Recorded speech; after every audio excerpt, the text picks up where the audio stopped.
नए साल से पहले रीलबाज कुछ ज्यादा ही एक्टिव नजर आ रहे हैं। यूपी हो, दिल्ली हो, हरियाणा हो, राजस्थान हो या फिर देश का कोई और राज्य, ऐसे रीलबाज हर जगह आपको मिल जाएंगे जो सड़क को सड़क नहीं फिल्म का सेट समझते हैं और गाड़ी को खिलौना।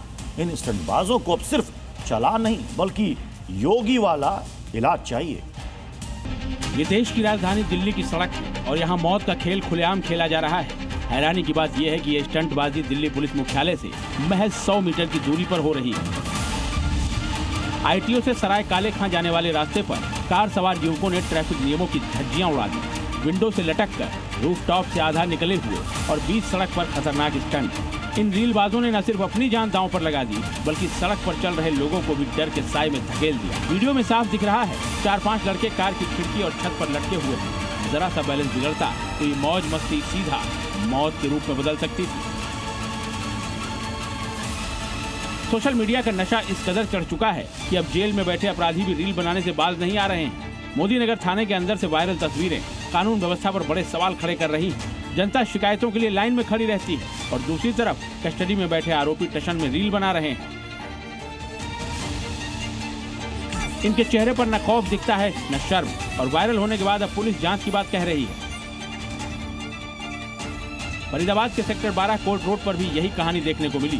3 कारें और उनके दरवाजे खिड़कियों से बाहर लटकते स्टंटबाज, बीच सड़क पर हुड़दंग, ओवर स्पीड और जानलेवा स्टंट। तस्वीरें वायरल हुई, मामला पुलिस तक पहुंचा और अब एक्शन की बात कही जा रही है। राजस्थान के बांसवाड़ा में 15 से 20 कारों के काफिले ने सड़क को रेस का ट्रैक बना दिया।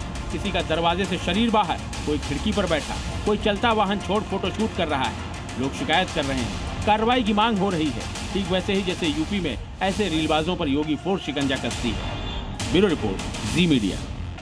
अब रुक करते हैं विवादों के शहर संभल का, जहां भाईजान की साजिश खत्म होने का नाम नहीं ले रही है।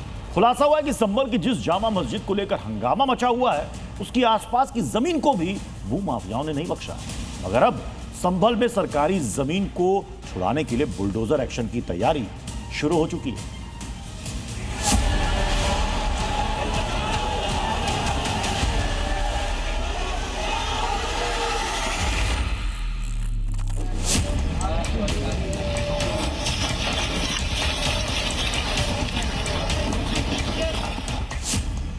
जिस संभल की विवादित जामा मस्जिद को लेकर खूनी विवाद हुआ, सड़कों पर गोलियां चली, गलियों में पत्थरबाजी हुई,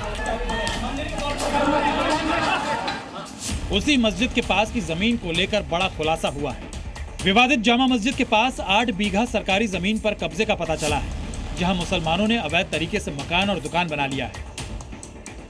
कल की सेना के राष्ट्रीय संयोजक ने डीएम से सरकारी जमीन पर इस अवैध कब्जे के बारे में शिकायत की थी, जिसके बाद प्रशासन ने पड़ताल की तो ये बड़ा खुलासा हुआ।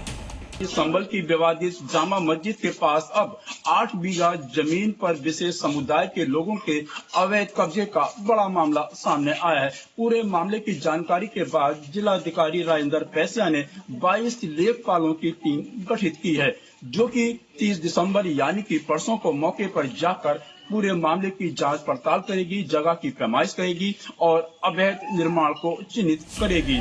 आरोप है कि विवादित जामा मस्जिद के पास अतिक्रमण की जमीन पर बने इन्हीं अवैध मकान और दुकानों की छत से दंगे के दौरान पुलिस पर पत्थरबाजी की गई थी। लेकिन अब विवादित मस्जिद के पास सरकारी जमीन से कब्जा हटाने के लिए एक्शन प्लान तैयार हो चुका है। प्रशासन ने जांच के लिए 22 लेखपाल की टीम बनाई है। ये टीम 30 दिसंबर को कब्जे की जमीन की पैमाइश करेगी। अवैध मकानों और दुकानों को चिन्हित किया जाएगा। उसके बाद अवैध कब्जा को बुलडोजर से तोड़ा जाएगा। हालांकि जब से प्रशासन ने जमीन कब्जे की जांच शुरू की है, अवैध मकानों में रह रहे लोगों में हड़कंप मच गया। बहुत टाइम से साल गुजर गए, ये तो सैकड़ों साल पुराना गोरस्तान है।